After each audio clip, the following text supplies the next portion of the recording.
മാന്യ പ്രേക്ഷകർക്ക് എൻ്റെ പ്രണാമം.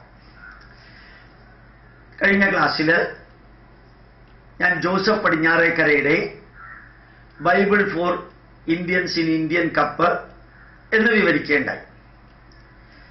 കുറെ കൂടി ഡീറ്റെയിൽ ആയിട്ട് എല്ലാ ക്രിസ്ത്യാനികളും ഹിന്ദുക്കളും ഇതറിയണം. എങ്ങനെയാണ് ക്രിസ്ത്യാനികൾ ബൈബിൾ ഇന്ത്യയിൽ ചെലവാക്കാൻ ഈ ഒരു സിദ്ധാന്തം Bible for Indians in Indian cup ഉപയോഗിക്കുന്നതെന്ന് അറിയണം. 3 രീതിയിലാണ് പ്രധാനമായിട്ടും ഉപയോഗിക്കുന്നത്. ഒന്ന്, ഭാരതീയ ഗ്രന്ഥങ്ങളെ വികലമായിട്ട് ചിത്രീകരിച്ച് അത് മുഴുവനും യേശുക്രിസ്തുവിനെ കുറിച്ച് പറയുന്നുണ്ട്, ബൈബിളിനെ കുറിച്ച് പറയുന്നുണ്ട് എന്ന് പറയുന്ന ഒരു രീതി. അതിന് മാർഗനിർദ്ദേശം നൽകുന്നത് ഡോക്ടറേറ്റ് ഉണ്ടെന്ന് പറയപ്പെടുന്ന ഡോക്ടർ എന്ന് എഴുതുന്ന ഒരു കോശി എബ്രഹാമാണ്.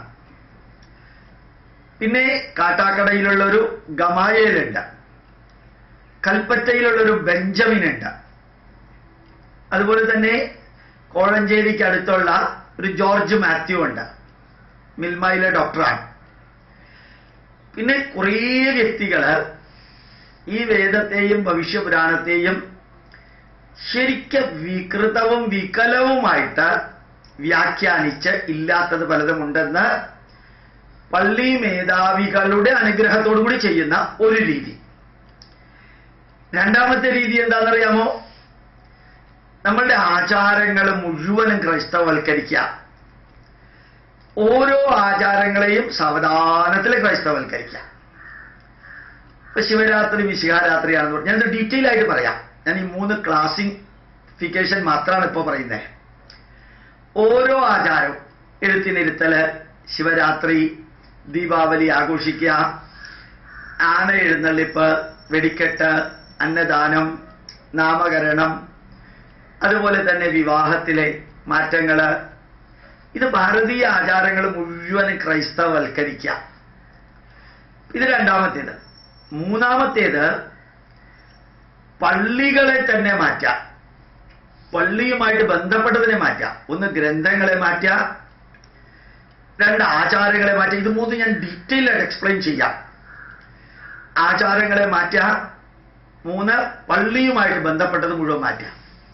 ഇപ്പൊ ശരിക്കും പാതിരി, കപ്പ്യാര്, അച്ഛൻ അത് മാറ്റിയിട്ട് ഇവരെ പുരോഹിതൻ എന്ന വാക്കാക്കി.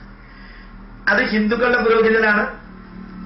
ബൈബിൾ പഠിച്ചവനെ, നമ്മൾ വേദം പഠിച്ച നമ്പൂതിരിമാരെയാണ് വൈദികൻ എന്ന് പറയുക. ഇത് അച്ഛന്മാരെയാണ് ഇപ്പൊ വൈദികൻ എന്ന് കോമൺ ആയിട്ട് പറഞ്ഞു തുടങ്ങിയിരിക്കുന്നത്. വൈദികൻ എന്ന് പറഞ്ഞാൽ ശരിക്ക് ഇപ്പൊ ക്രിസ്ത്യാനികളുടെ അച്ഛനും കപ്പ്യാര അല്ലെങ്കിൽ പാതിരിയാണ്. പുരോഹിതൻ എന്ന് പറഞ്ഞാലും അത് തന്നെയാണ്. എന്ത് കൂളായിട്ട് അവർ മാറ്റി നോക്കാം. അതുപോലെ നമ്മൾ ദേവാലയം എന്ന് പറയുന്നത്, അവര് ദേവാലയം എന്ന് ഇത്രയും കാലം പറഞ്ഞിരുന്നു, ഇപ്പൊ പതുക്കെ മാറ്റി ദൈവാലയമാക്കി. അതുപോലെ തന്നെ അച്ഛന്മാരെ വെളുത്ത ലോഹ അല്ലെങ്കിൽ കാവി കളർ, കാപ്പി കളർ ഇട്ടിരുന്നത് ഇപ്പൊ പതുക്കെ കാവി ഉടുക്കാൻ തുടങ്ങി.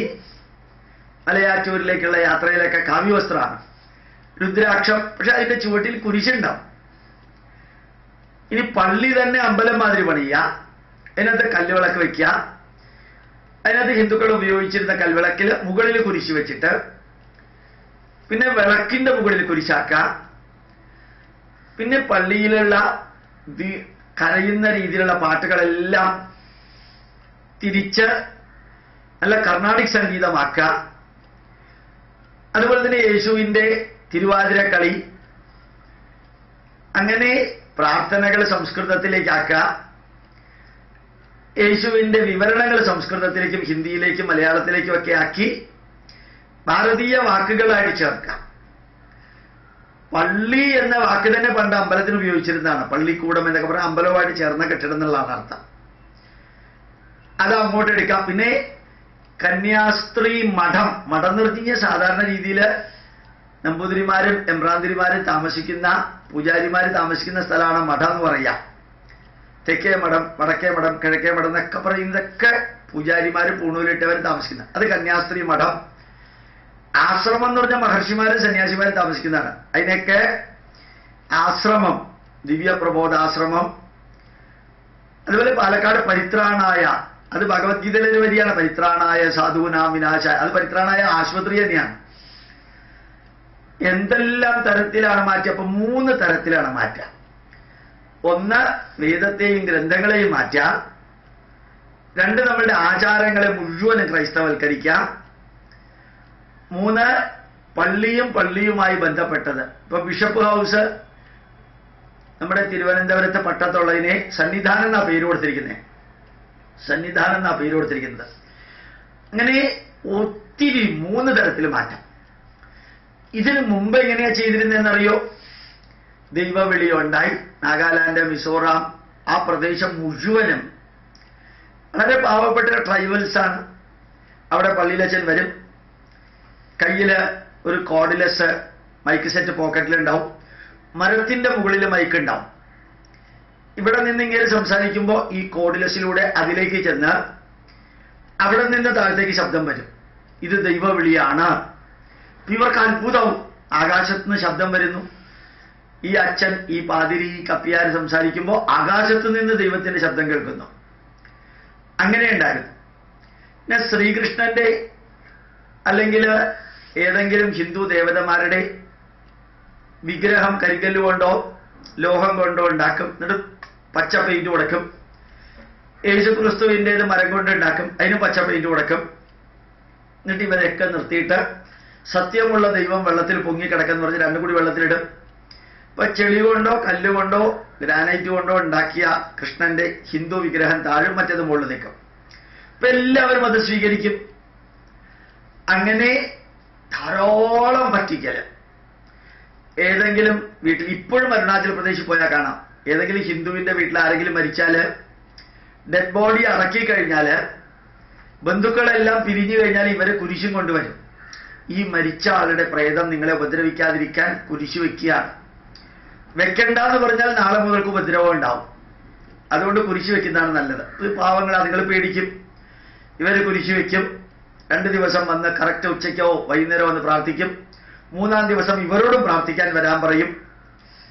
പിന്നെ കുറച്ച് കഴിയുമ്പോൾ അവർ പറയും, നിങ്ങൾ യഥാർത്ഥത്തിൽ ഹിന്ദുക്കളാണ്, നിങ്ങൾ യഥാർത്ഥത്തിൽ ക്രിസ്ത്യാനികളാണ്, ജന്മനാൽ ക്രിസ്ത്യാനികളാണ്, പിന്നെ എന്തിനാ നിങ്ങൾ ഹിന്ദുക്കളാവുന്നത് എന്ന് പറഞ്ഞ് അവരെ മാറ്റുന്നു. ഇപ്പൊ നിരന്തരം നടക്കുന്നതാണ് അതൊക്കെ.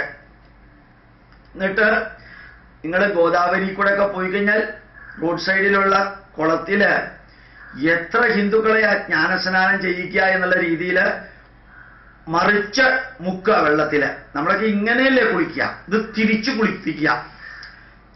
പട്ടാപ്പകല് ഈ വെള്ളത്തിൽ മുക്കിയിട്ട് കൺവേർഷൻ നടക്കുന്ന ആയിരക്കണക്കിന് സംഭവങ്ങൾ ഡെയിലി നടക്കുന്നു. അവന്റെ പേര് ആന്ധ്രയിലും മൊറീഷ്യയിലും ഒക്കെ ആവുമ്പോൾ ക്രിസ്ത്യൻ പേരാക്കും.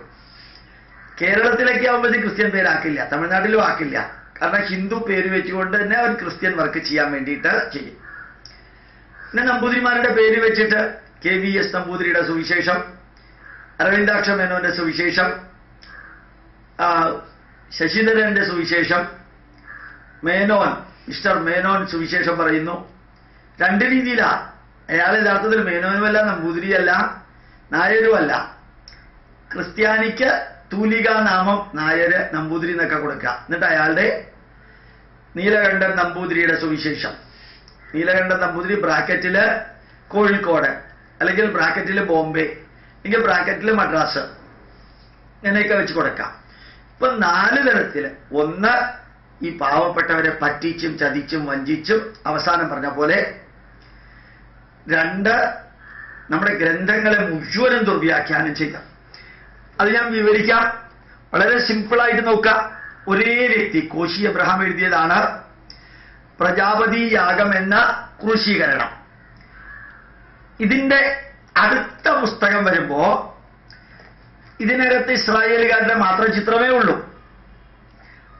അത് തന്നെ ആര്യവേദാന്തത്തിലെ ക്രിസ്തു എന്ന് പറയുമ്പോ അതിനകത്ത് ഇന്ത്യൻ സന്യാസിമാരുടെ ഫോട്ടോ ഉണ്ട്. ഒരേ ആൾ എഴുതിയതാണ്.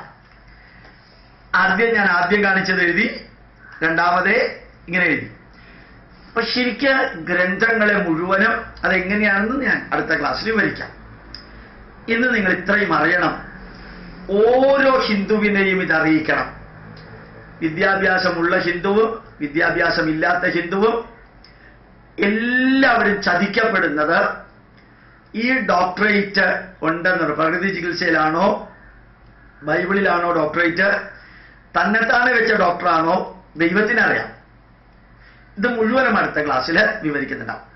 ഓർമ്മിക്കാനുള്ളത്, നമ്മുടെ ഗ്രന്ഥങ്ങളെ ദുർവ്യാഖ്യാനം ചെയ്ത് ആചാരങ്ങളെ മാറ്റി വെച്ചിട്ട് പള്ളിയുമായിട്ട് ബന്ധപ്പെട്ടത് ഹിന്ദു ആചാരങ്ങളിലേക്ക്, ഹിന്ദു രീതിയിലേക്ക് കൊണ്ടുവന്ന് പിന്നെ ഭയപ്പെടുത്തിയും ചതിച്ചും വഞ്ചിച്ചും ഇങ്ങനെ 4 വിധത്തിലാണ് ഭാരതത്തില് ഈ Joseph Padinjarekkara Bible for the Hindus in Indian cup, Bible for the Indians in Indian cup എന്ന പുസ്തകത്തിന്റെ ചേരുംപടി ചേർത്ത് മതപരിവർത്തനം നടത്തുന്നത് എന്ന് അറിയണം, പ്രചരിപ്പിക്കണം.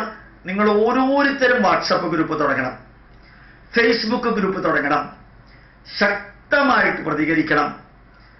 എന്തെല്ലാമാണോ നമുക്ക് പഠിപ്പിക്കേണ്ടത് അത് ചെയ്യണം. ലോകത്തിൽ ചതിക്കാനും പറ്റിക്കാനും അവഹേളിക്കാനും ആരെയും അനുവദിക്കരുത്. പ്രണാമം, നമസ്കാരം.